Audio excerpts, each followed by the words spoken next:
Breaking news Kurnool bus ప్రమాదంతో తెలంగాణ మరియు Andhra Pradesh RTO అధికారులు అప్రమత్తమయ్యారు. హైదరాబాద్లో రవాణా శాఖ ఆధ్వర్యంలో విస్తృతంగా తనిఖీలు జరుగుతూ ఉన్నాయి. 6 ప్రత్యేక టీంలతో అధికారులు తనిఖీలు చేస్తున్నారు. ఎల్బీ నగర్, కూకట్పల్లి, రాజేంద్ర నగర్, శంషాబాద్ ప్రాంతాల్లో ఈ తనిఖీలు జరుగుతున్నాయి.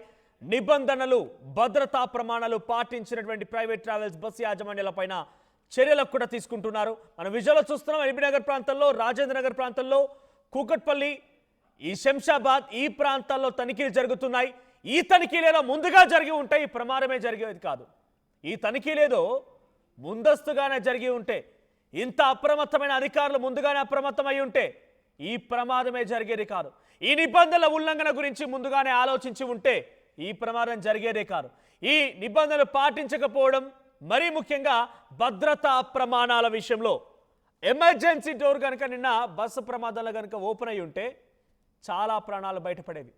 ఎమర్జెన్సీ డోర్లు ఓపెన్ కాకపోక మూలంగానే ఇంతటి ప్రమాదం వాటిల్లింది. ఇవన్నీ ముందుగా తనిఖీ చేస్తుంటే బాగుండేది. ఈరోజు ఏదో ప్రమాదం జరిగింది కదా, ఉన్న పలంగా ఒక్కసారిగా అప్రమత్తమైపోయి ఆ తర్వాత తూతూ మంత్రంగా తూమనిపిస్తే ఏం ఒరగదు, ఏం జరగదు. ఈరోజు స్లీపర్ కెపాసిటీ లేనటువంటి ఆ బస్సులు, స్లీపర్ కెపాసిటీ ఉండే విధంగా వాళ్ళంతా కూడా సిద్ధం చేసుకొని పెట్టుకున్నారు. వాళ్ళకి ఇష్టం వచ్చినట్టుగా రీడిజైనింగ్ చేసుకున్నారంటే దానికి కారణం ఎవరు? దీనికి కారణం ఎవరు? ఇప్పుడు ఎమర్జెన్సీ ఎగ్జిట్ల నుంచి దూరుతున్నారు, బయటకు వస్తున్నారు. ఇప్పుడు ఎమర్జెన్సీ ఎగ్జిట్ల నుంచి అటు అటు దూరుతూ బయటకు వచ్చి ఎమర్జెన్సీ ఎగ్జిట్లు పనిచేస్తున్నాయా లేదా అని చెప్పి ప్రమాదం జరిగిపోయి 22 మంది మరణాలకు కారణమైన తర్వాత మాట్లాడుతున్నారు. కానీ ఇన్ని రోజులు ఏం చేశారు? నిద్రపోయారా? ఆ రోజు గుర్తురాలది తనిఖీలు. ఇదే ఎల్బీ నగర్ దగ్గర నిత్యం ప్రతిరోజు కొన్ని వందల వాహనాలు అటు ఇటుగా ప్రయాణం సాగిస్తున్నాయి. ఆ రోజు ఏం చేశారు? ఆ రోజు కళ్ళు మూసుకుపోయాయా లేకుంటే నిద్రమత్తులో ఉండిపోయారా? ఆ రోజు తనిఖీలు జరగలేదే. ఆ రోజు ఈ స్థాయిలో తనిఖీలు జరిగి ఉంటే చాలా బేషుగ్గా ఉండేది. మిమ్మల్ని శభాష్ అనే వాళ్ళం ఆ రోజే.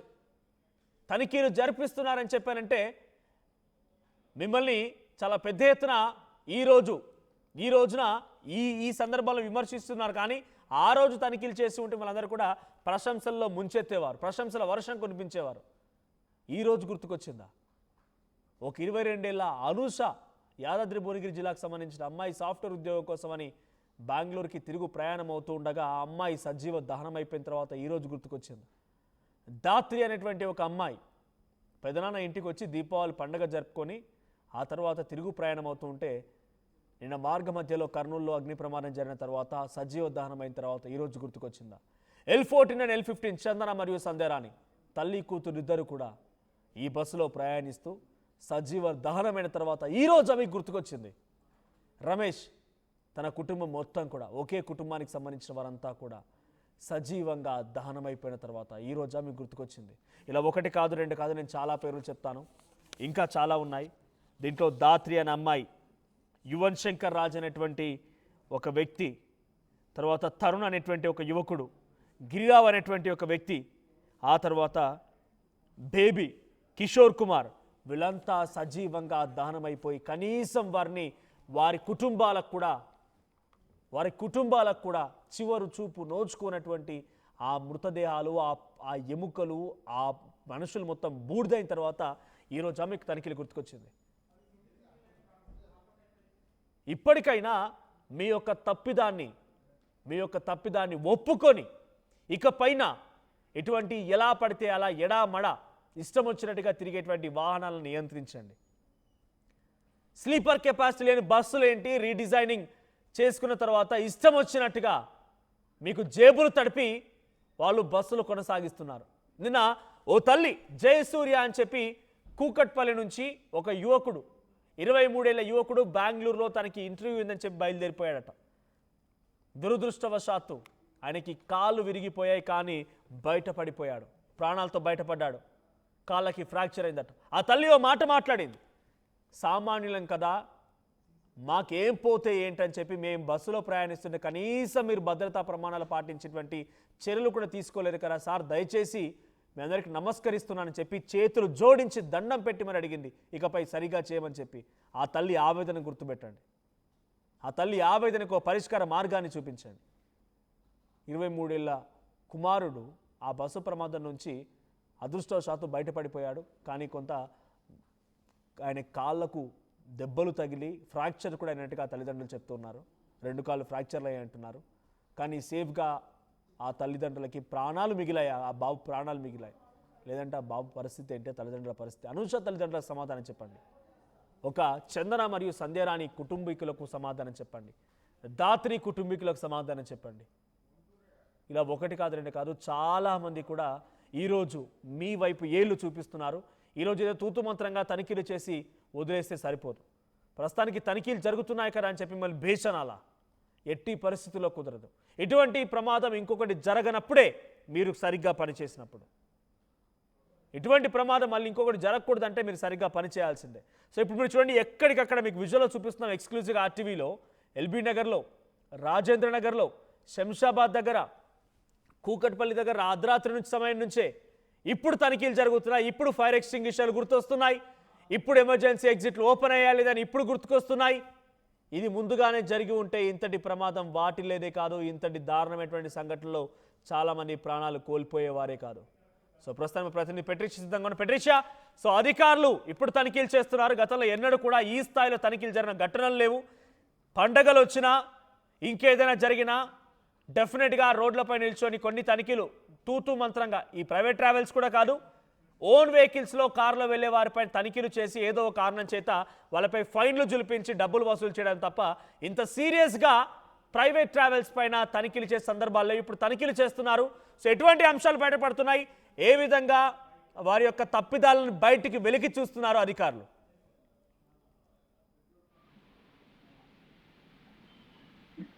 నిన్న కర్నూలులో జరిగిన ఘోర రోడ్డు ప్రమాదం దానికి సంబంధించి కూడా ఇప్పటికే సిబ్బంది బంధించి ఇప్పటికే తెలంగాణ ఆర్టీఏ అధికారులంతా కూడా ప్రైవేట్ ట్రావెల్స్ పైన తనిఖీలు చేస్తున్నారు. శంషాబాద్, ఎల్బీ నగర్ ఈ పలు చోట్ల అయితే ప్రస్తుతం ప్రైవేట్ బస్సెస్ ని ఆపి మరి కూడా తనిఖీలు చేస్తున్న పరిస్థితి. ఉదయం నుంచి కూడా ఇవంతా కొనసాగుతుంది. ముఖ్యంగా దాదాపు 60 బస్సెస్ పైన కూడా ప్రధానంగా ఒకవైపు తనిఖీలు చేశారు. ఫైర్ సేఫ్టీకి సంబంధించిన నార్మ్స్ పాటిస్తున్నారా, సేఫ్టీకి సంబంధించిన నార్మ్స్ పాటిస్తున్నారా, ఫిట్నెస్ కి సంబంధించి ఇక్కడికి ఆరాధిస్తున్నారు. దీంట్లో ప్రధానంగా హ్యామర్స్ ఉన్నాయా, అదే కాకుండా ఫైర్ కి సంబంధించిన ఎస్కేప్ కి ఎంట్రీ ఎగ్జిట్ అవ్వడానికి ఎటువంటి ప్రికాషన్స్ తీసుకుంటున్నారు అన్న విధంగా కూడా తనిఖీలు చేస్తున్నారు.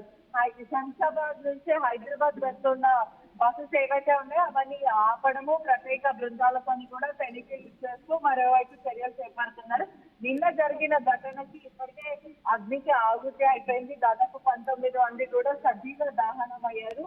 ఇప్పటికే తెలంగాణ ప్రభుత్వం అంతా కూడా ఆర్టీ అధికారులు రంగంలోకి దిగి మరి ఇప్పటికే ప్రైవేట్ సంబంధించిన ఫిట్నెస్ కి సంబంధించిన తనిఖీలు అయితే చేస్తున్నారు. ఇప్పటికే కొంతమందికి ఫైన్స్ వేయడం జరిగింది.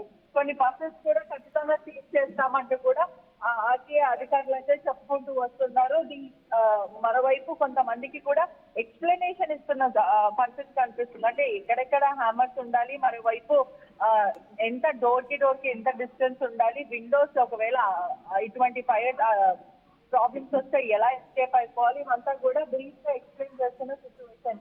ఎప్పుడు లేనంత విధంగా కూడా ఇప్పుడైతే తనిఖీలు చేస్తున్నారు. అంటే ఇటువంటి దుర్ఘటన జరిగితే తప్ప ఆర్టీ అధికారులు స్పందించారన్న విధంగా కూడా ఇప్పుడు అర్థమవుతుంది. మరోవైపు ఫిజికల్ వెరిఫికేషన్ ఇప్పటి వరకు ఎంత జరిగిందన్న విధంగా కూడా ఇటువంటి పర్మిషన్లు ఇస్తుంటారు. ట్రావెల్స్ యజమానులకి కూడా వీళ్ళు పనిచేస్తూ ఉంటారంటూ కూడా తీవ్ర ఆగ్రహం వ్యక్తం చేస్తున్నారు. మరోవైపు గతంలో జరిగిన ఇన్సిడెంట్ చూసుకుంటే కూడా ఒక ఆర్టీఏ అధికారి 12 బస్సెస్ కి పర్మిషన్ ఇవ్వడము, ఆ పర్మిషన్ ఇచ్చిన బస్సులు కూడా ఫైర్ యాక్సిడెంట్స్ చోటు చేసుకోవడం, ఎటువంటి పర్మిషన్లు లేకపోయినప్పటికీ కూడా వీళ్ళు స్లీపర్ బస్సెస్ ని నడుపుతూ ఉంటారు. కానీ ప్రమాదానికి ప్రధానంగా చూసుకుంటే కూడా ఆర్టీఏ అధికారులది ఎంత తప్పు ఉంటుందో మరోవైపు డ్రైవర్ల నిద్రపోవడం కూడా ఖచ్చితంగా జరుగుతూ ఉంటది. బస్సు నడిపేటప్పుడు కూడా అప్పుడప్పుడు నిద్ర వస్తుంటది. కాబట్టి వీళ్ళని కూడా ఏమాత్రం కూడా చూసుకోకుండా చాలా మంది ప్రొఫెషనల్ డ్రైవర్స్ కూడా ఉండరు. ఇష్టానుసారంగా తక్కువ డబ్బులకి కూడా ఆ డ్రైవర్లను పిలుచుకుంటూ ఉంటారు. ఓకే ఒక రోజుకి ఏమైతుందిలే అని అనుకుంటారు. కానీ అసలు వాళ్ళకి నిద్ర ఉందా లేదా, ఈ కంపెనీలు కూడా వాళ్ళతో ఊడికం చేపించుకుంటారు. నిద్ర ఉందా లేదా, లేకపోతే అతను రెప్యూటెడే కాదా, ప్రొఫెషనల్ డ్రైవరే కాదా, ఇవన్నీ కూడా ఏవి చూస్తారు. కానీ మొత్తం మీద కూడా ఈ ఘటన అందరినీ ప్రస్తుతం అందరినీ కలిసివేస్తుంది. మరోవైపు ఎటువంటి ప్రికాషన్స్ లేకపోయినా కూడా బస్సులని మాత్రం తీసుకొని వస్తుంటారు. ఇప్పుడు ఫ్లైట్ టేక్ ఆఫ్ అయినప్పటికీ కూడా సీట్ బెల్ట్ ఎలా పెట్టుకోవాలి, మరోవైపు ప్రికాషన్స్ ఏంటి, మాస్క్ ఎలా పెట్టుకోవాలి, బయటకి ఎగ్జిట్ ఎలా వెళ్ళాలి, ఇవన్నీ కూడా చెప్తుంటారు. కానీ బస్ జర్నీ చేసే టైంలో దాదాపు 40 to 50 మెంబర్స్ తీసుకెళ్తుంటారు. ఎందుకని జాగ్రత్త చెప్పారు? ఒక చేతిలో ఒక వాటర్ బాటిల్ పెట్టుకొని పిల్ల ఇచ్చి పడుకోండి అని చెప్తారు. కానీ మంటలని ఆర్పే ఫైర్ స్టాప్ సిలిండర్స్ ని ఎలా వాడాలి, లేకపోతే హ్యామర్స్ ఉంటే ఒకవేళ ప్రమాదవశాత్తు బస్సు తగలబడినా ఫైర్ ఏదైనా ప్రాబ్లం అయినా ఎలా హ్యామర్స్ తో పగలగొట్టాలి, ఎగ్జిట్ ఎలా ఉంటది అంటే ఒక మనిషి నడవడానికి కూడా చాలా ఇబ్బందిగా ఉంటది. ఈ స్ట్రక్చర్ అంతా చూస్తుంటే ఈ స్లీపర్ బస్సెస్ అంతా కూడా ఒక మనిషి స్ట్రేట్ గా వెళ్ళలేని పరిస్థితి ఉంటది. అటువంటిది ఒక ఫైర్ యాక్సిడెంట్ అవుతే 40 మంది నుంచి 50 మంది 2 నిమిషాల్లో ఎలా బయటికి రాగలుగుతారు? దాంట్లో సగం మంది అగ్నికి ఆవుట్ అయిపోతుంటారు. అటువంటి బస్సు స్ట్రక్చర్, అందుకే చైనాలో అంతా కూడా దీన్ని బ్యాన్ చేసిన పరిస్థితి. ఇండియాలో మాత్రం ఆర్టీఏ అధికారులు ఇష్టానుసారంగా పర్మిషన్లు ఇవ్వకపోవడం, ఇప్పటి వరకు ఎన్ని ఇన్స్పెక్షన్స్ జరిగినాయి, ఎంత దారుణంగా ఆర్టీఏ పనిచేస్తుందో చాలా క్లియరెన్స్ అనిపిస్తుంది. ఒక ఆర్టీఏ అధికారి కూడా 12 బస్సులకి కూడా ఒక ఫిట్నెస్ పర్మిషన్ ఇవ్వడం జరిగింది. ఆ 12 బస్సెస్ లో దాదాపు హాఫ్ ఆఫ్ ద బస్సెస్ అంతా కూడా తగలబడిన పరిస్థితి ఫైర్ యాక్సిడెంట్ లో.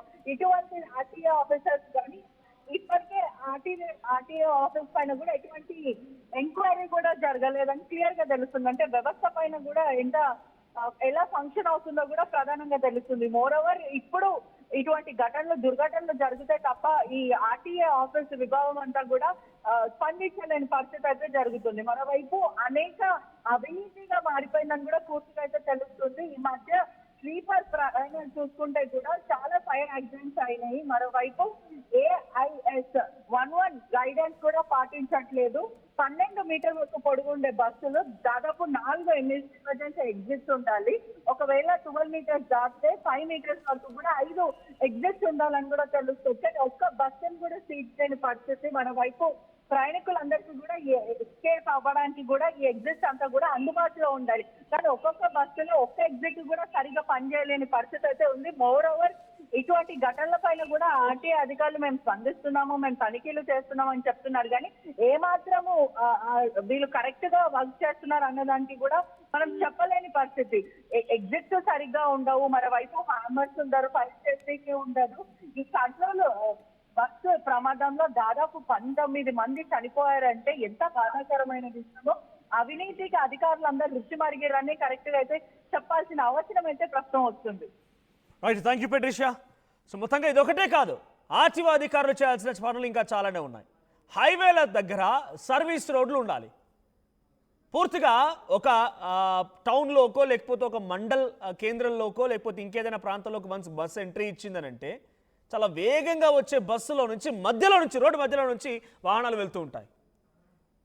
డివైడర్లు క్లోజ్ అయిపోయిన తర్వాత యూటర్న్ కోసం రకరకాలుగా వాళ్ళు వస్తూ ఉంటారు. రయ్యమని బస్సు వెళ్తూనే ఉంటుంది, రయ్యమని వచ్చేస్తూ ఉంటారు. సర్వీస్ రోడ్లు జీరో. సర్వీస్ రోడ్స్ దాదాపుగా సర్వీస్ రోడ్లు అన్నీ కూడా ఉండవు. ఉన్న చోట అవి పూర్తిగా అమలవుతున్నాయనే విషయం పైన కూడా డెఫినెట్గా ఆర్టీఓ అధికారులు తనిఖీలు చేయాల్సిందే, వాళ్ళు పాటిస్తున్నారా లేదా అని చెప్పి. ఇక రోడ్ల పైన కనీసం ఒక 1/2 కిలోమీటర్ లేదా కిలోమీటర్ 2 కిలోమీటర్స్ రేంజ్లో ఒకటైనా కూడా సీసీటీవీ కెమెరా ఉండాలి. ఎందుకంటే ప్రమాదాలు చాలా ఎక్కువగా జరుగుతున్నాయి, హిట్ అండ్ రన్స్ కూడా జరుగుతున్నాయి. కాబట్టి అటువంటి సంఘటనలు కూడా ఉండాల్సిందే. అవేవి లేకుండా ఇప్పుడు వచ్చి ప్యాసింజర్లు ఈ జాగ్రత్తలు తీసుకోవాలి, ప్యాసింజర్లు ఆ జాగ్రత్తలు తీసుకోవాలని చెప్పి ఆర్టీఓ అధికారులు చెప్తున్నారంటే నిజంగా మీకు డెఫినెట్గా ఇక ప్రజలే సమాధానం చెప్పాలి. ఈరోజు ప్రమాదం జరిగింది కాబట్టి బయటకు వచ్చారు. ఇన్ని రోజులు ఎడున్నారు? ఈరోజు అర్ధరాత్రి సమయం నుంచి తనిఖీలు మొదలయ్యాయి. మొన్న హైదరాబాద్ అమీర్పేట్ మెట్రో స్టేషన్ కింద ఒక బస్సు ప్రమాదానికి గురైంది. ఆ రోజు ఏం జరిగింది? ఎంతమంది అధికారులు తనిఖీలు చేశారు? నిత్యం ప్రతిరోజు కొన్ని వందల బస్సులు వెళ్తూ ఉన్నాయి హైదరాబాద్ మహానగరం నుంచి, వివిధ ప్రాంతాలకు వెళ్తూ ఉన్నాయి. సో అక్కడి నుంచి వచ్చేటువంటి ఒక్కసారి తనిఖీలు చేస్తుంటే ఈ ప్రమాదం జరిగి ఉండేది కాదు. సో అధికారుల తనిఖీలు ఇప్పుడు చేసే విధానం పైన మీ అభిప్రాయం ఏంటి? కామెంట్ చేయండి.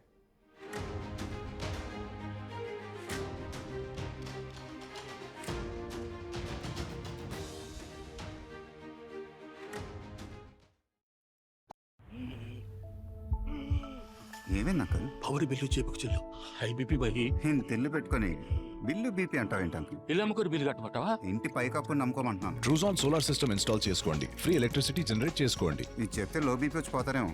ఒక్కోసారి బిల్లు మొత్తం ఫ్రీ అయిపోద్ది. True zone solar power, super power.